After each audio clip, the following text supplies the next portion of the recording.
Coming up next on The Voice of Alabama Politics, lawmakers play doctor. And what is a clean lottery? And former President Trump has a message for Mo Brooks.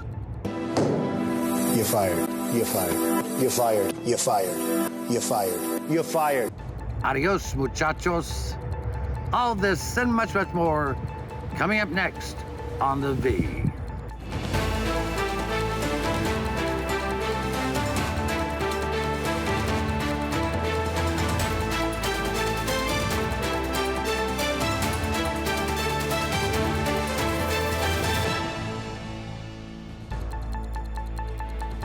Welcome to The Voice of Alabama Politics, where we tackle the tough issues so you have the hard facts. I'm your host, Bill Britt, and today I'm joined by Susan Britt, research guru extraordinaire, and the extraordinarily competent and brilliant Josh Moon, investigative reporter and columnist at APR. Man, I love it when Angie's not here. It's so much better. I get treated so much better when Angie's not here. It's great. So last week, Josh, we asked, will Trump dump Mo Brooks? He dumped him. Yes. The answer was yes. Yes, he's going to dump him. Yes. Oh, God. I mean, the only really positive thing out of this whole week, Susan, in my book, is that Mo Brooks will never hold elective office again in the state of Alabama. He's toast. I mean, hallelujah. He's toast. Yeah. He's out. Yeah, it would be nice, especially for the Huntsville area, to hopefully have somebody.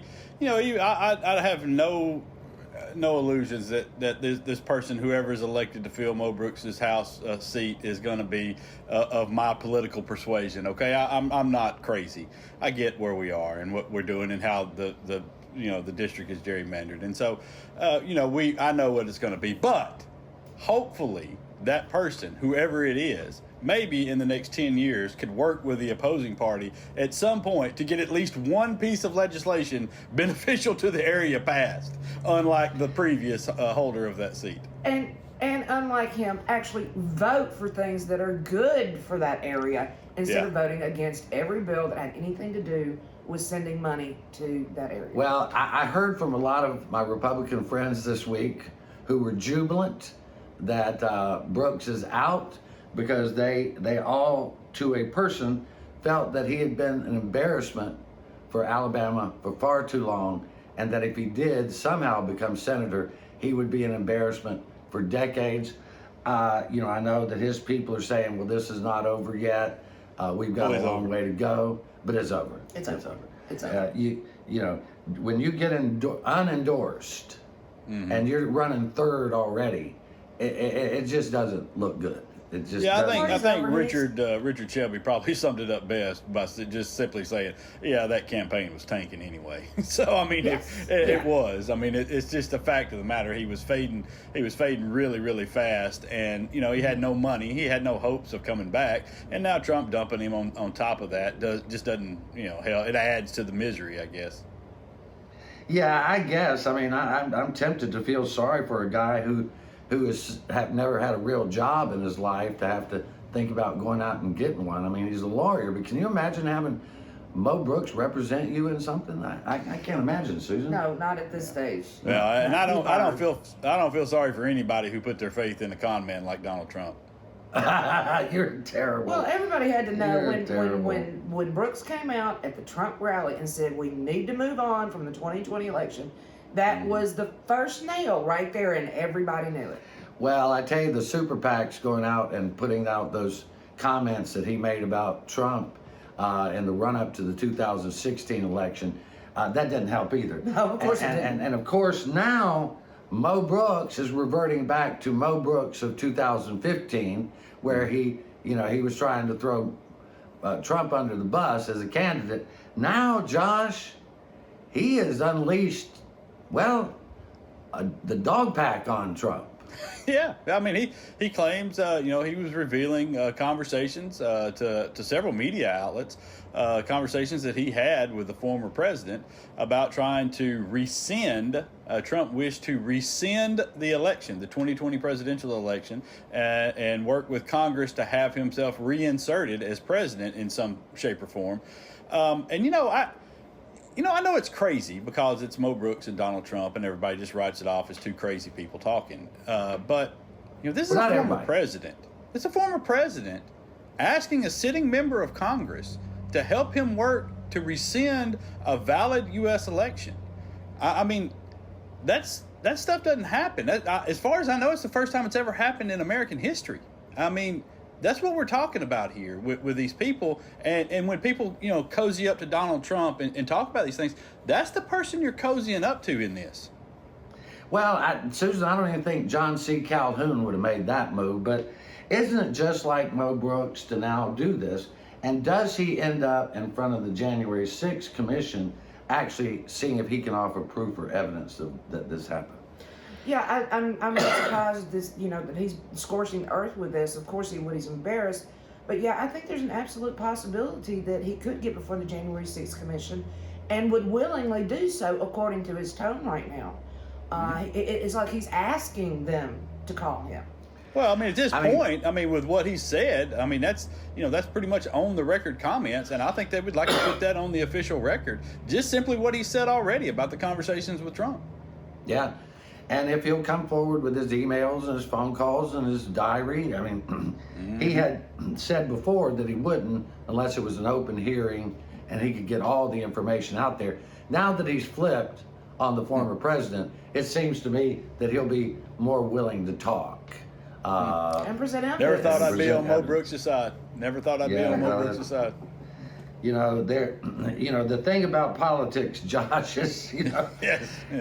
Friends come and go and enemies accumulate. But in this case, it's always a strange bedfellow. Now and then you've got to look around and say, well, this horse right here, I'm going to ride him till the end. The enemy of my enemy. It's a situation like that at this point. Listen, I do think, though, that Mo Brooks has some vital information that he could share, obviously. Just what he shared already is out there.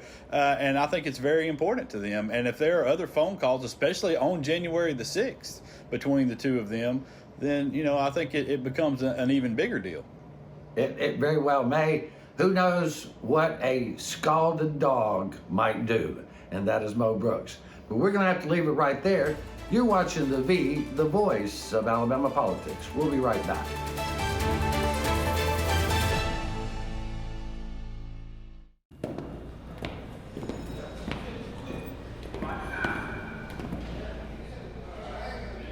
So you got caught speeding.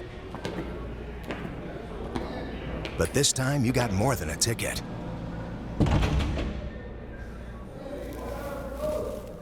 What are you in for? Vehicular homicide. Stop speeding before speeding stops you. Drive safe, Alabama. A message from your Alabama Department of Transportation.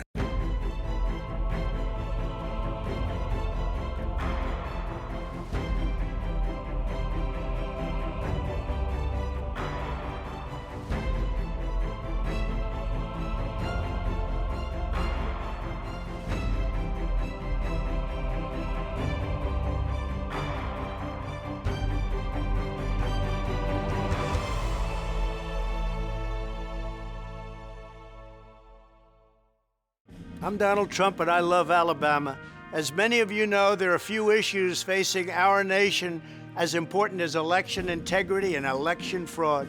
This is why the people of the great state of Alabama must work together to make it easier to vote and harder to cheat. So get out, register to vote, and get a photo ID so you can make your voice heard and decide the future of our great country. Thank you.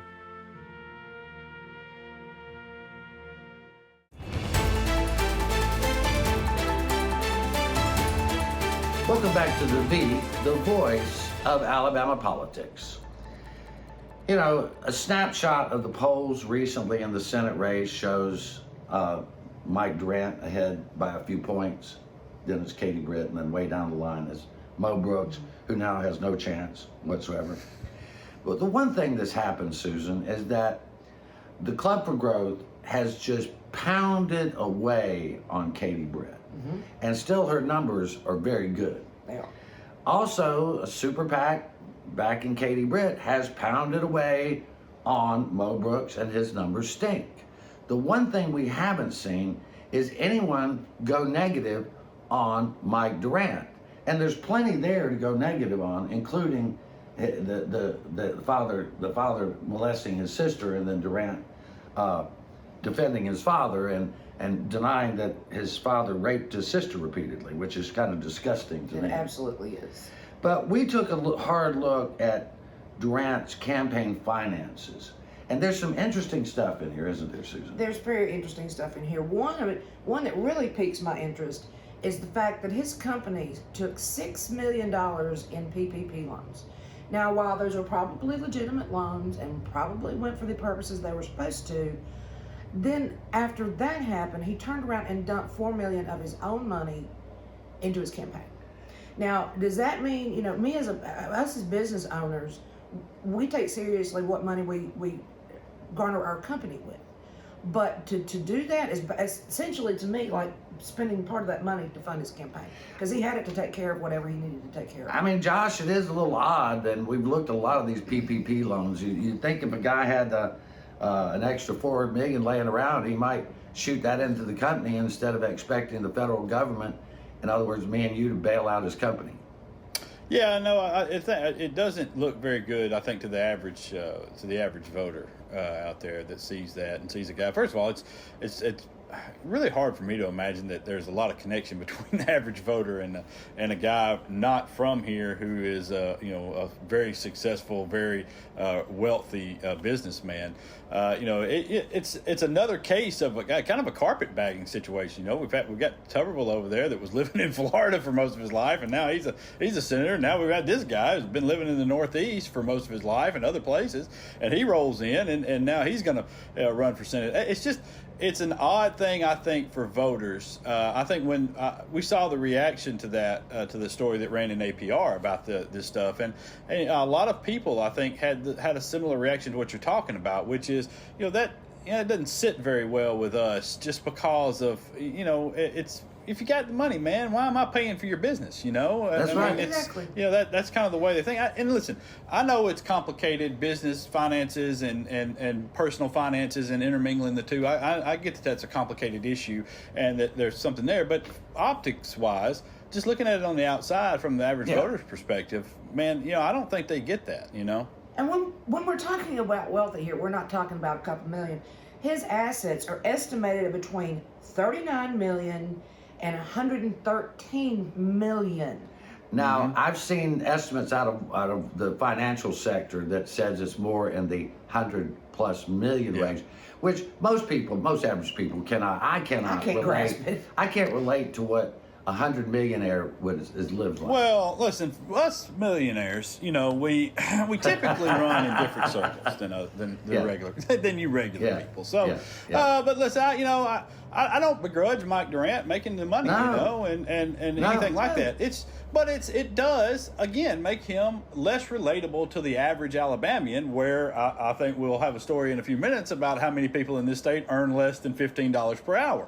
So, and that's who the Republican Party in this state is relying on to support them at polls. And so that's who Mike Durant's going to rely on at polls. And most of those folks don't have a $5 million Colorado estate. It's just $5 to $25 million Colorado estate. Right. I mean, what kind of bungalow is that, man? Where it's cost you $5 million to $25 million to be Rocky Mountain High. Yeah, I know, man. Listen, Colorado's a beautiful place, but it's and I do love some of their more lenient laws on certain things, but it's not, again, it's just not a relatable thing. And I'm very interested. This all kind of goes back to what you started with, though. There's been nobody take a hit, really, at candidate-wise. There are stories out there. We wrote the story in APR about his past troubles with his father and his sister and the molestation that went on there for years and how he handled that. And those were not new stories. Those were stories that were reported by AP, and we went back and found those things and asked him about about it because I think it speaks to the character of the candidate, and I'm interested to see if anyone will use that. Why, and Josh, you know local media guys like I do, why are the local media superstars not covering that story about Durant? I mean, his father repeatedly raped his sister for years. Durant found out about it, but still defended his father. His father admitted it. His father admitted it. He admitted it to Durant. That was the story, and his sister is very open and very hurt by a lot of the things that went on there. And, I just think that first of all, at the time that we wrote that story, I think Mike Durant was a bit player in this. He had just really entered the race. He wasn't at the standing that he is now. I think once some of these candidates start to push this, once Britt or anybody supporting Katie Britt pushes this a little bit, I think you'll see more of those stories. But as of right now, there's been very, very little press about this race overall. You just look around. There's very little press about it. And Josh, you brought it up. A new study found that 40% of Alabamian workers make below $15 an hour, and this guy can't bend over to pick up $15. It costs him money. Let me correct you. Women of color in Alabama rave greater percentage. There's 64.4% making below $15 an hour. 64% of black women in the state make less than $15 an hour. You can't live on $15 an hour. No, and we've got to do something about that, and we know where the problems are. This is not a mystery. This is due to a lack of economic development in the Black Belt region and in other predominantly minority counties around this state, where we have completely forgotten them. We have people who are in our government that don't relate to those places, and they don't steer industry to those places. Okay, they just don't do it. I know. I've dealt with Macon County and Macon County officials for a number of years, and I know what they've gone through in trying to get industry there. But they don't do it. And as we were talking about with Durant, he can't relate, just like these lawmakers can't relate. Vote for people who can relate to your problems. Yes. Well, we're gonna have to leave it right there. You're watching the voice of Alabama politics.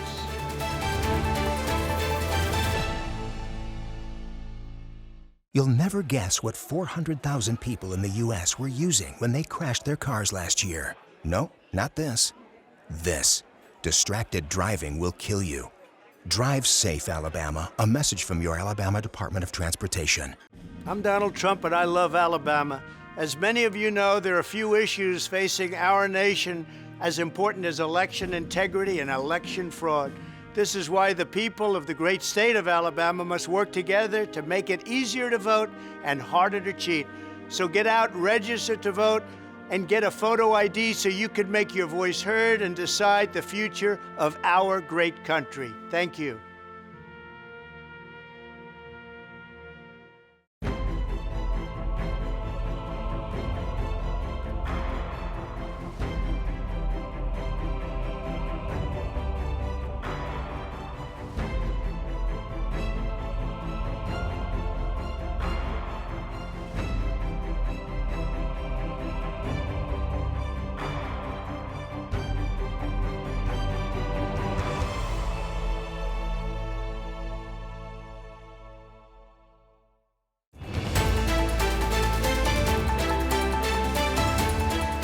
Welcome back to the voice of Alabama politics. Josh, what in the good name of all that's holy is a clean lottery? I don't understand. There's no such thing. There's no such thing as a clean lottery. What they mean is lottery. Okay, that's what they're talking about is a lottery, and that we have now new gambling bills, and they propose this so-called clean lottery, and they claim that that's what Alabamians want, which would generate somewhere around $250 million a year. To me, it's the stupidest idea that I've ever heard of, and I know when I bring up stupid in the Alabama legislature, that's a tough ladder to climb. Okay, I know to get to the top of that, there's a lot of things you got to step over, but it is. I mean, what you would talk about right now is under the Greg Albritton bill that was introduced, a comprehensive gaming bill. You would have 5 casinos that were controlled basically by a state entity. They would be privately owned, but they would be governed by a state entity. So you'd have 5 casinos, you would have a statewide lottery, you would have some sports wagering that took place at those casinos. Under this bill, you would have just the lottery, okay? And while that may sound good to people, I would like for you to just for a second consider reality, okay? Because you're not eliminating 5 casinos. No, We're eliminating 1 casino because we already have the 4 that are operating currently, and they're going to stay operating. And so you're only eliminating 1 casino, and in exchange for that, you're giving up 12,000 jobs and $500 million annually. That's what you're giving up for 1 casino. Every year. And Susan, it really plays out once you get a compact with Forest Creek Indians to about $1 billion a year. A year. And can you imagine what Alabama could do with $1 billion? Well, let's see. But we could do a lot of good things with that money. Absolutely, we could. And we need it. And it's not going to change anything. It's already here. We're just not making any money off of it. Right. I mean, the idea behind the comprehensive bill is to regulate, to legalize, regulate, tax, and control it. And Josh, you pointed out, just a plain paper lottery would be the greatest expansion of gaming in the history of the state, because it would be everywhere. Yeah, you put it it's on also- in every county, every city, at every convenience store in Alabama. They would have gambling in those places. And so, and I'm fine with that. I'm fine with that. With you doing it. My point in saying that is why are you so caught up in this 1 casino here that, or why are you so caught up in expanding gaming at the other casinos and taxing it properly? We have now, currently, when you count the Porch Creek facilities, we have 7 operational casinos. Actually, we have many, many more than that, but we don't count a lot of them, and so those operate every day here without paying the proper taxes on gaming that are paid in every other state. We lose billions and billions of dollars every single week in this state because we don't properly tax these things. And that, to me, is the greatest injustice of all of this. If you're telling me you're going to have a paper lottery, those people are still going to be making money and we're not taxing it. Yeah. And the thing is, all the casino owners want to pay the tax. They're eager to get this done. They want to give the state their money. I mean, And by the way, if any other industry came in here and said, we're going to bring you 12,000 jobs and bring you $1 billion, $100 billion in tax revenue for you to spend however you like, everybody would be crawling over their parents to do this. And if people think that this is actually going to cause the casinos to control the legislature, it's written in the bill that no casino can ever give any money to a legislature. No contributions from the casinos. That would stop with this bill. And look, it just makes common sense. We have gaming. We've said it ad nauseum. We have gaming. We just need to regulate it, tax it, and move on. I got to move on to the next issue because I'm almost numb with the idea that legislators keep poking their big noses into between a doctor and a patient. They're doing it on multiple fronts while crying over here, oh, we don't want the state telling us what we can do with our medical health treatment. So, Josh, It relates to COVID. Arthur Orr, we would like to call Arthur Orr the king of pork. I almost said the king of pain, but the king of But pork. he's definitely the king of pork. But, he's got a bill that if passes, and it's passed in the Senate Health Committee, it passes, you could go to a doctor, literally a doctor, and say, I want Oxy for treatment of COVID, and the doctor, the pharmacist, or the nursing home cannot deny you. This bill has this. Yeah, I mean, it's really a silly bill. I mean, it is a silly bill. I mean, it's aimed at pandering to these people that wanted ivermectin and hydroxychloroquine, both of which, I don't know, there was a study this past week that showed that both of those things did not in any way help anyone with COVID. They didn't help, and so it just, but that's, I don't understand the thinking, and it's been encouraged by a lot of politicians, including this particular one, to say that we're going to move away from this vaccine that is safe and effective that we have, and go towards these things that are unproven, to the point of that we're going to inject ourselves between doctors and patients, which was, I believe, if I'm not mistaken, a big cry when they were against Obamacare several years ago. If I'm not, I think I have this right. I think those were the same people. We were going to kill grandma over these things, but it's stop. But stop. Arthur Orr has released more right-wing bills than ever in his tenure, and it makes me think, Susan, that he's looking down the road to run for higher office. He has to be. He doesn't have an opponent. He's been in this office for since 2007. He doesn't have any opposition, so he's really looking to get people's attention for some reason, and I can only think it has to be either Attorney General or Lieutenant Governor. Yeah. He's looking for a new office. Josh, you don't put a guy like Arthur Orr, who used to seem like this competent business guy who was in the Peace Corps, now seems like a far left-wing radical unless he's running for something. Yeah, and let me say, he certainly got a lot of attention. I don't know if it's necessarily the attention he wants, but he's certainly gotten a lot of attention from some people.